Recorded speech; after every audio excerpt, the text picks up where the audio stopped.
Hello, hi and welcome back to my YouTube channel. For those yang baru dalam channel ni, korang jangan lupa tekan button like and subscribe. And I just nak remind you guys, macam biasa, kalau korang nak share story dengan I, korang just CM je I dekat Instagram.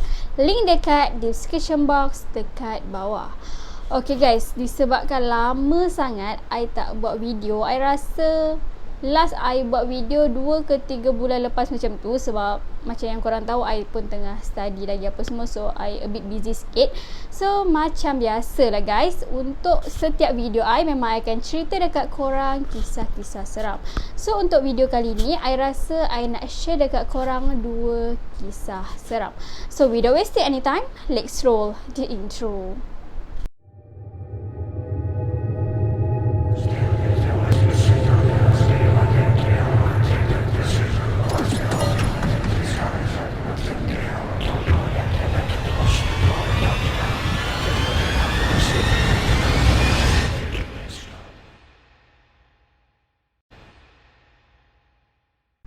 So, kisah yang pertama ni sebenarnya dikongsikan oleh orang yang alami sendiri peristiwa tu.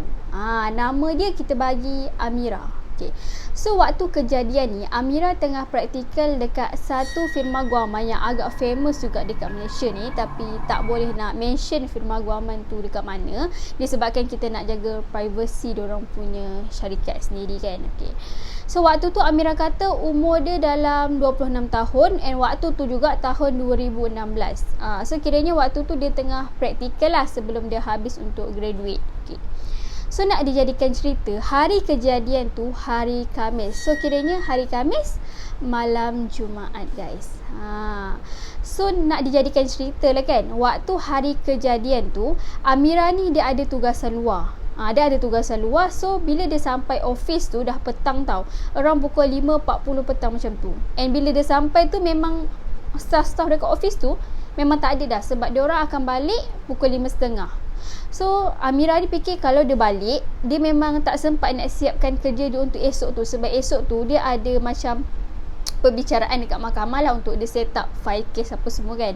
So dia kata kalau esok pagi tu dia buat memang tak sempat, sebab case tu memang pagi.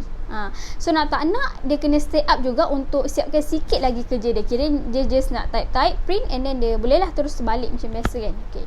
So waktu tu dia kata dia tak fikir dah seram ke tak seram. Dia fikir aku nak siapkan kerja aku, and then aku nak ambil adik aku dan terus balik rumah. Okay. So waktu tu dia kata dia sampai je dekat office, dia buka komputer apa semua, dia on PC, and then dia teruslah type apa kerja dia semua, and dia susun-susun file apa semua kan. Okay. Waktu dia tengah menaik tu guys, tiba-tiba si Amira ni dia terdengar ada bunyi ketukan dekat pintu bilik bos dia. Waktu tu Amira macam dia abaikanlah yang first time dia dengar tu, sebab dia otak dia tu fikir aku nak siapkan kerja, ambil adik aku, and dia terus balik. So waktu dia teruskan lagi lah kan menaik dia punya kerja tu, and kali kedua dia terdengar balik ada bunyi ketukan tu. Tapi ketukan yang kali kedua ni dia agak kuat sikit tau daripada yang pertama tadi. Waktu tu Amira macam fikir, tak boleh jadi ni kan. Time tu dia dah macam bulu roma dia dah naik apa semua. Dia cepat-cepat untuk type dia punya kerja, and then tiba-tiba pula adik dia call. Waktu tu dia kata dah pukul 6 tau. Sepatutnya dia ambil adik dia pukul 6. So adik dia call lah, kenapa tak sampai lagi apa semua. Dia kata dia ada kerja sikit lagi nak siap, and then dia baru ambil adik dia kan. Okay. Waktu dia dah siap dah, dia nak print out kerja tu, tiba-tiba je guys bunyi lagi ketukan tu. Kali ketiga bunyi. Waktu tu dia kata dia macam dia stress tau, dah lah nak buat kerja, nak ambil adik dia lagi, bunyi-bunyi pula benda macam tu kan. And then dia macam marah lah, dia suara dia ada agak kasar. Time tu dia kata sabarlah, nanti aku siap kerja, aku balik lah. And then tiba-tiba ketukan tu tak bunyi dah. Dia pun teruslah print out dia punya kerja, and then adik dia call lagi sekali, kata dia kat mana. Dia kata dia pun on the way dah lah kan, nak untuk ambil adik dia dan keluar daripada office lah time tu. So waktu si Amira ni dia nak keluar daripada office tu, sebab time tu dia dah rasa macam agak cuak juga kan, dia pun fikir macam kunci office dia pula hilang waktu tu. And then beg dia ada dekat atas meja tu tau. So dia buka lah beg dia, selongkar beg macam tu. And then dia, waktu dia tengah selongkar beg dia tu guys, cari kunci office dia tu, bos dia ni ada sediakan satu radio tau. Bukan radio lah, orang kata macam rakaman CD ayat Al-Quran. Memang 30 juzuk macam tu memang akan beralun lah dalam office tu, memang kuat gila, satu office akan dengar lah kan. Waktu petang je diorang akan pasang ayat Al-Quran tu. Okay. So waktu tu Amira kata macam tak logik tau, sebabnya ayat Al-Quran tu tiba-tiba signal dia lost. Macam tak logik, sebabnya kalau kita rakaman mana boleh signal loss, kecuali lah kita dengar dekat radio ke apa tu, lain lah kan. Ni memang rakaman CD. Waktu tu juga dia terdengar ayat Al-Quran yang dibaca tu macam seolah-olah tersekat-sekat tau, macam tu. Macam orang kata ada suara lain nak masuk sekali dengan ayat Al-Quran tu.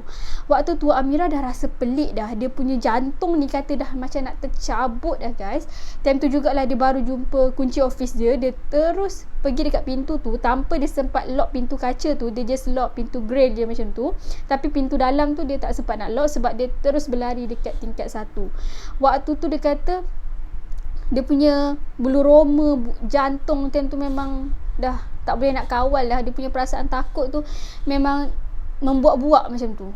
So waktu tu bila dia sampai je dekat tingkat 1, dia rasa lega sikit lah sebab office dia dekat tingkat atas. So dekat tingkat 1 turun bawah, and then dia boleh terus balik macam biasa dia pergi dekat kereta dia. Waktu tu Amira kata bila sampai je dekat kereta, dia keluarkan handphone dia sebab dia nak call bos dia untuk minta tolong kuncikan pintu kaca yang belah dalam office sebab pintu gerai dia dah kunci. So macam takut lah ada pencerobohan ke nanti apa semua kan. Takut nanti dia pula yang salah. So dia nak call lah bos dia minta tolong sebab rumah bos dia pun tak jauh pun daripada office tu. Okay. So dia tengok handphone dia time tu dah 2% dah bateri. Memang padam lah kejap lagi kan, orang kata kan. And then dia kata dia call bos dia banyak kali memang tak angkat. So waktu tu dia macam tak tahu nak buat apa dah. Tiba-tiba dia ternampak ada seorang akak ni dengan anak-anak dia baru beli barang dekat supermarket yang area dia punya office tu. And dia pun pergilah dekat akak tu. Dia cakap dekat akak tu, boleh tak minta tolong teman dia untuk pergi dekat tingkat office dia tu untuk tutup pintu yang belah dalam tu. And then akak tu dengan anak-anak dia pun macam akak tu setujulah. So dia masukkan anak-anak dalam kereta. Dia pun temanlah si Amira ni. Okay. Waktu tu Amira kata, dia cakaplah dekat akak tu, sorry tau kak menyusahkan sebab dia kata ada benda kacau dia dekat tingkat atas tadi. Dan akak tu macam tak apa dek, dia pun dah maghrib ni, tak elok kan sorang-sorang waktu yang gelap-gelap macam tu. Tambah pula office tu memang tak ada orang langsung time tu. Waktu si Amira ni nak naik je dekat tangga pergi ke office dia, dia minta tolong akak tu untuk tunggu dia dekat tangga. So tengokkan dia je daripada jauh macam tu untuk dia lock kan dia punya office ni pintu tu. And then dia kata waktu dia buka balik grill, dia nak tutup yang belah dalam tu, dia pun raba-raba lah tangan dia nak tutup lampu office yang dia terlupa tutup tadi. So waktu tu dia kata bunyi alunan ayat Al-Quran tu smooth je, memang lancar je macam biasa, tak ada macam mula-mula yang si Amira ni kena ganggu tadi. So dia tutup switch lampu, dia tutup grill dalam, and then grill luar sekali macam biasa. Dia pun turun lah tangga dengan akak tu lah. Waktu dia tengah turun tangga dengan akak tu tanyalah dia. Akak je senyum je dekat dia, and dia tanya, adik kena kacau apa tadi? Lain kali lepas ni kalau nak keluar daripada office jangan sorang-sorang, make sure ada kawan sebab time-time macam ni kawasan ni memang banyak makhluk halus, akak tu kata. So kiranya akak tu memang dah tahu dah kawasan tu memang banyak benda-benda macam tu. So dia pun macam settle dekat akak tu, dia pun geraklah terus untuk ambil adik dia dekat tempat kerja. So esok tu pula si Amira ni dia ceritalah dekat kawan-kawan tempat kerja dia tu kan apa yang jadi dia dekat dia semalam. So dia pun cerita-cerita, termasuklah cerita dekat bos sekali. So waktu tu jugalah bos tu pun buka lah cerita yang sebenarnya. Ada waktu hari Rabu lepas, bos dia time tu seorang je tau dekat office, tengah set up untuk kerja dan apa semua. Dia kata time tu memang tak ada staff yang ada pun, dia seorang je time tu. Waktu tu bos dia terdengar bunyi alunan ayat Al-Quran tu, orang yang baca tu, qari orang panggil kan, terbatuk-batuk. Secara logiknya kan guys, takkanlah rakaman boleh terbatuk-batuk. Korang pernah dengar tak orang record rakaman untuk kita bagi orang dengar? Secara logik ni lah, takkanlah macam ni terbatuk-batuk, kecuali dia tengah live kan, of course ada terbatuk macam tu kan. Tapi dia kata memang tak logik langsung. Waktu tu jugalah bos dia cepat-cepat kemas barang, and then terus nak balik lah daripada office kan, untuk balik ke rumah. And ada jugalah dengar cerita daripada rakan-rakan tempat kerja dia, kadang-kadang ada dengar bunyi orang panggil nama, dengar stapler jatuh macam orang campak stapler, kadang-kadang apa orang kata kertas-kertas diorang yang dekat atas meja tu berterbangan. Sedangkan waktu tu memang nak kata kipas tak buka, aircon tak buka, memang tak ada apa-apa yang buka tentu. So macam mana boleh terbang? Nak kata angin pun memang dah bertutup apa semua kan. So bos dia pesan lah dekat diorang semua, kalau diorang tu nak stay untuk buat kerja lebih daripada pukul 5.30 macam tu, make sure jangan seorang, make sure ada berteman. Sebab kejadian ni kerap sangat berlaku tahu, sampai bos dia ada panggil ustaz untuk scan and bersihkan apa yang patut dekat dalam office dia tu, and nampak lah lepas tu ada sikit perubahan positif daripada sebelum ni. Teruk juga kan orang kena kacau waktu tu.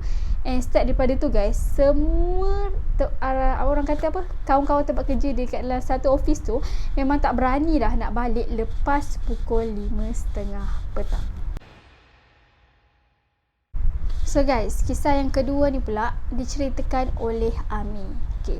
So Ami ni sebenarnya dia stay dekat KL, tapi waktu hari kejadian tu kiranya macam orang tengah sambut, orang kata apa, bukan sambut lah ni, orang tengah bercuti, dapat cuti ya. Tak tahulah time tu tengah perayaan ke apa, tak sure, dia pun tak payah tahu, tapi dia kata tu dia memang dapat cuti dan memang ramai sangat orang akan menghala ke pantai timur untuk balik lah. So waktu tu disebabkan dia rasa dia tak nak bersesak-sesak berjam-jam atas kereta, so dia pun gunalah satu jalan ni, iaitu jalan belakang.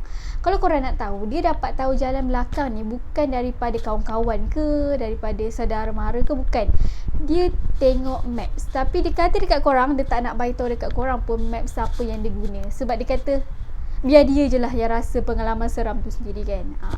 So waktu dia ikut je maps tu, dia pelik tau, sebab maps tu tunjuk dekat dia satu jalan belakang ni melalui ladang kelapa sawit guys. So waktu tu dia rasa macam tak sedap hati, tapi disebabkan dia kata selama ni pengalaman orang yang guna jalan tu pun okey je, kira macam tak ada apa-apa yang berlaku kan. So waktu dia jalan je dekat laluan ladang kelapa sawit tu, memang tak ada lampu jalan. Tapi secara logik ni korang boleh fikir, takkanlah ladang kelapa sawit ada lampu jalan, kecuali lah jalan. Itu pun kadang-kadang jalan belakang ni, lampu jalan ni tu macam ada tak ada tau, macam tu. So dia pun lalulah dekat kawasan tu, tapi dalam hati dia berdoa sebenarnya supaya ada kereta lain sekali yang ikut jalan tu, bukan dia seorang je. Tapi time tu dia kata dia tengok keliling dia memang tak ada kereta lain, kereta dia je ada time tu. Tanpa disangka-sangka guys, tiba-tiba si Amin ni rasa bersyukur sangat, sebab dia nampak dekat belakang kereta dia ada satu motor yang tengah lalu dekat kawasan tu juga. So dia macam bersyukur lah kan, bukan dia seorang je ada kat situ. Tapi yang peliknya guys, dia tengok maps yang dia gunakan tu suruh dia patah balik. Waktu tu macam suruh patah balik, dia macam pelik lah. Tadi suruh jalan situ, tiba-tiba dia suruh patah balik. Celah mana pula dia nak patah balik dekat kawasan ladang kelapa sawit tu, sebab jalan lurus macam tu. Kalau nak corner pun dia macam agak susah lah untuk corner lalu dekat pokok kelapa sawit macam tu. So waktu tu dia terdengar, time tu kan dia buka radio tau, radio dia punya apa orang kata kereta tu macam rosak tiba-tiba, sedangkan dia kata selama ni elok je, tak pernah pula nak rosak. Selalu cerita-cerita benda macam ni, radio rosak lah, adalah benda-benda yang rosak kan. Waktu tu dia tengok apa orang kata motor dekat belakang dia tu, dia ikut je motor tu. Kiranya dia macam tak bawa laju sangat lah, sebab dia kesian lah dalam orang belakang tu naik motor kan, jalan pula jalan yang seram macam tu.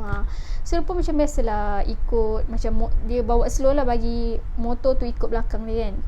Waktu tu tiba-tiba dia tengok dekat cermin belakang dia, motor tu macam bagi isyarat suruh berhenti tau. Maybe time tu dia tengok kereta yang Amir bawa ni macam ke kanan ke kiri, ke kanan ke kiri, macam tak betul kan. So dia pun macam nak minta tolong lah dekat Amir ni. Gaya yang dia bagi lampu berkelip-kelip macam tu, macam nak minta tolong dekat Amir ni. So Amir macam tak apalah, dia macam slowkan kereta dia bagi sama dengan motor tu untuk dia buka tingkap waktu tu. Korang nak tahu tak apa yang jadi kat Amir? Waktu Amir turunkan je tingkap dia, betul-betul bersebelahan dengan penunggang motor tu, Amir tengok orang yang tunggang motor tu tak ada muka guys, mata tak ada, hidung tak ada, yang ada mulut, and then dia punya gigi tu macam bertaring macam tu lah, macam ke bawah sikit kan, gigi taring yang agak panjang macam tu. And then Amir kata tentu dia tak boleh nak mengucap ke apa, dah tak boleh sebab dia takut sangat.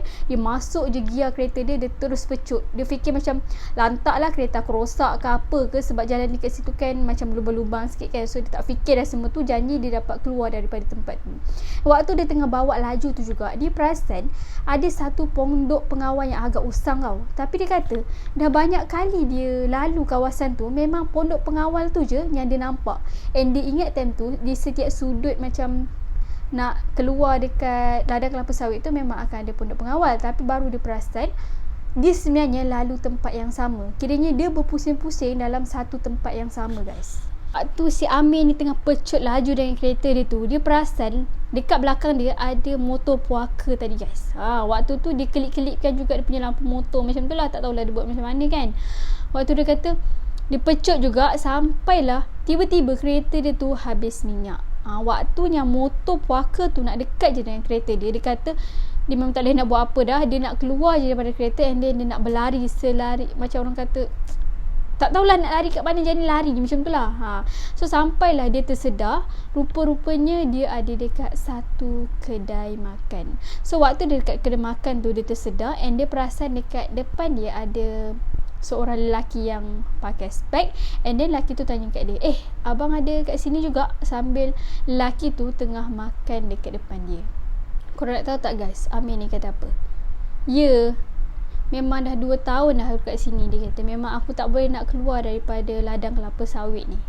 Waktu tu yang lelaki pakai spek tu cakap lah, siapa kawan abang? And then dia kata, kau ni buat tak tahu pula. So sampai situlah kisah yang kedua ni. So kisah yang kedua ni sebenarnya dia nampak agak tak masuk akal jugalah, tapi boleh dijadikan satu pengajaran supaya korang tak payahlah nak lalu dekat kawasan yang agak-agak terpencil, orang kata, yang tak sepatutnya korang lalulah bila korang nak cepat. Kadang-kadang kawasan yang kita lalu ni kita tak tahu sejarah dia macam mana. Kadang-kadang ada berlaku kemalangan, tapi bukan disebabkan oleh manusia, disebabkan oleh makhluk alam sebelah. So guys, tu je lah kisah untuk video kali ni. Mana-mana yang belum tekan button like and subscribe, korang boleh tekan sekarang. Dan jangan lupa juga tekan bell notification supaya korang tak terlepas dengan video-video yang akan datang. Stay tuned on my next video. Bye.